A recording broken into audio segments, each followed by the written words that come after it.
안녕하십니까. 대하소설이자 자전장편소설 세번의 운명 시리즈 6권과 개정판 시리즈 8권 여자소설가 출봉 정항아입니다. 오늘은 쉬운 소설쓰기 제4상 소설쓰기 이론 소설의 3요소 주제 구성 문체 중 세 번째 문체를 강의하겠습니다. 문체는 문장을 통해 드러나는 화자의 개성이나 특징이면서 작가의 스타일입니다. 사람은 유사하게 생겼지만 각각 다른 스타일을 가지고 있듯이 글을 쓰는 사람의 문체도 문장에 따라서 느껴지는 의미가 다르고 맛이 다릅니다.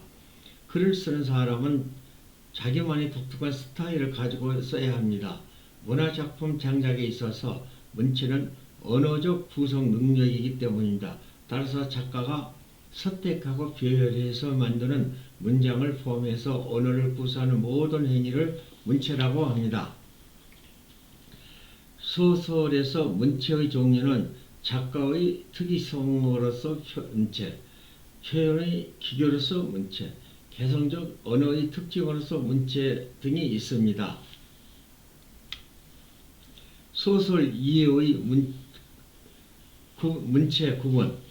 소설 이해의 문체에는 수필이나 읽기에 많이 쓰이는 간결체와 오화체, 소박체, 문장이 길고 어구를 많이 사용하지만 섬세한 감정을 나타내는 만연체, 호소문, 경문, 웅변, 엉고, 선조문에 많이 쓰는 강건체, 학술 논문이나 보고서 등에 많이 사용하는 건조체, 글을 아름답게 표현하기 위하여 수서법을 동원하고 기획문에 많이 쓰이는 화려체, 표현에 있어서 기교를 매우 중요시하는 교징체 등이 있습니다.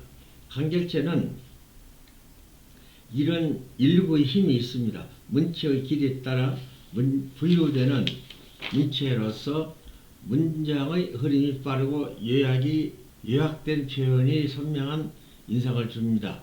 수필이나 일기 등이 많이 쓰입니다.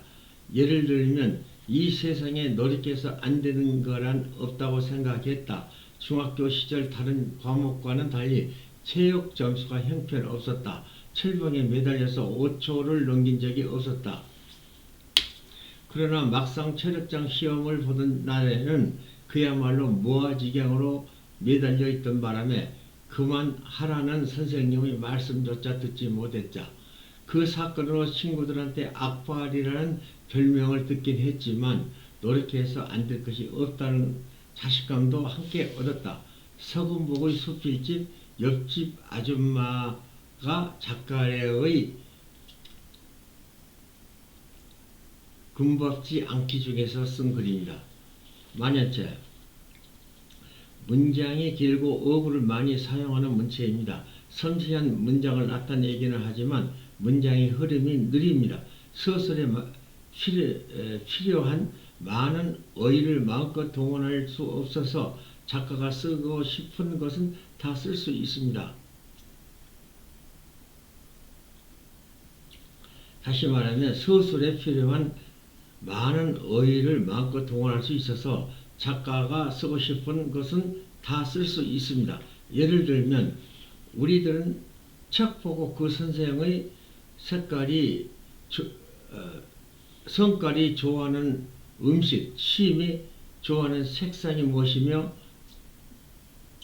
여자를 대할 때의 매너가 어떤지를 비롯하여 결혼 유무, 심지어는 그의 강의가 재미있을 것인지에 대해 민감하고 예리하게 진단해 내었다. 우리들이 그런 능력은 병아리 감별사와 보석 감정사의 견조도 감히 그 전문성이 조금도 뒤지지 않았다.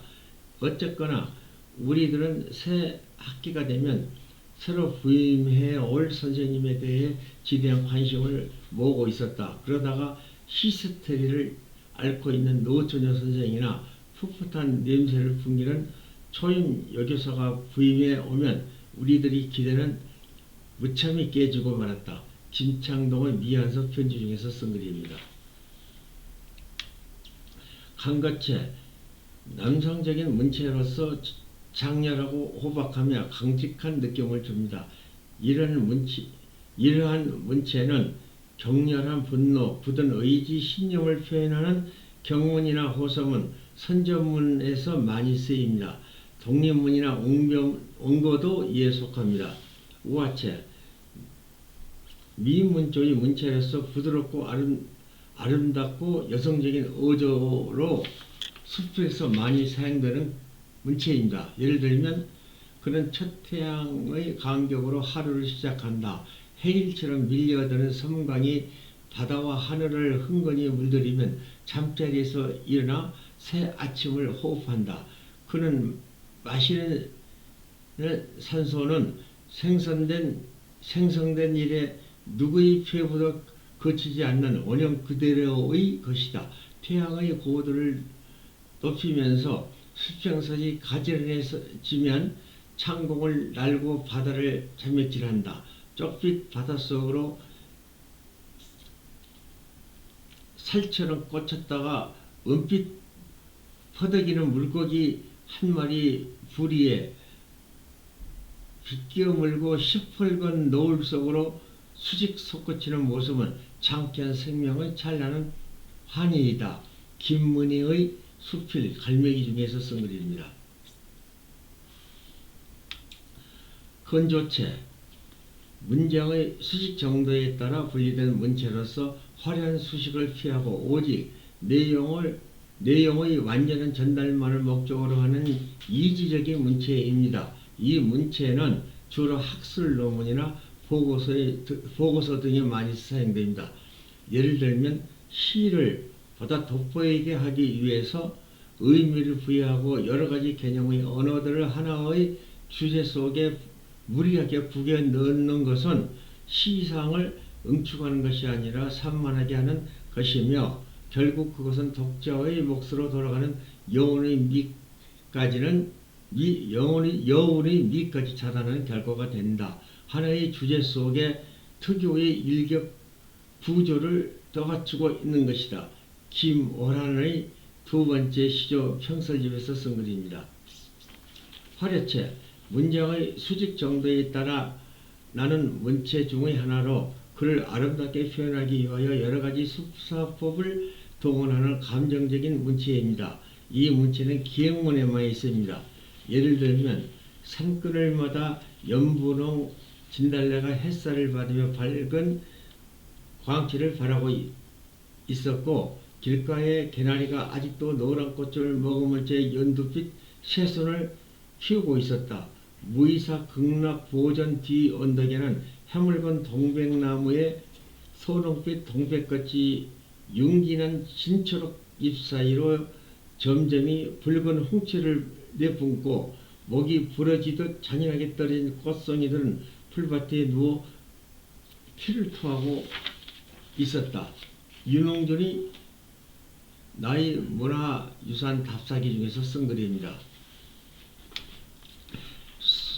소박체, 일상의 회화에 많이 쓰이는 이 문체는 지나친 기교를 피하면서 서술을 중요시하는 문체입니다. 거짓말이나 꾸밈 없이 있는 그대로를 표현합니다. 이 문체는 수필을 쓸 때 많이 사용합니다. 예를 들면 내가 전화를 하면서 점점 좋아지는 사람은 수다를 나만큼 떠는 사람이다. 처음부터 끝까지 그랬구나 하면서 내 말을 재미있게 들으면서 자기의 사생활에 대해서는 전혀 말을 하지 않는 이도 있다. 그런 사람과 뒤에 전화를 하고 나면 목욕을 끝내고 옷장문을 열려는 순간 이제 막 목욕탕 문을 열고 들어온 이웃을 만났을 때의 기분과 같다. 상대방은 옷을 입고 있는데 내 알몸만 보여주었다는 것은 부끄럽기 그지없다. 그럴 때 나는 심한 더위와 갈증을 느끼게 된다. 서금복의 옆집 아줌마가 작가래의 전화하면서 좋아하는 사람 중에서 쓴 글입니다. 교징체, 표현과 구분에 있어서 기교를 매우 중요시하는 문체입니다. 예를 들면 가실이 있고 버리고 가실이 있고 날더러 어찌 살라고 버리고 아니 올세라 서른이 보내옵나니 가시는 듯 돌아오소서 양주동의 가시리를 쓴 글입니다. 시, 수필, 일기, 기행문, 논설문, 웅변, 옹고 등은 작가의 개성, 취향과 주제, 작품의 성격, 시대적 배경에 의해 문체가 달라지고 결정됩니다. 문체는 작가의 고유한 스타일이지만 독자에 의해 선택되고 평가됩니다.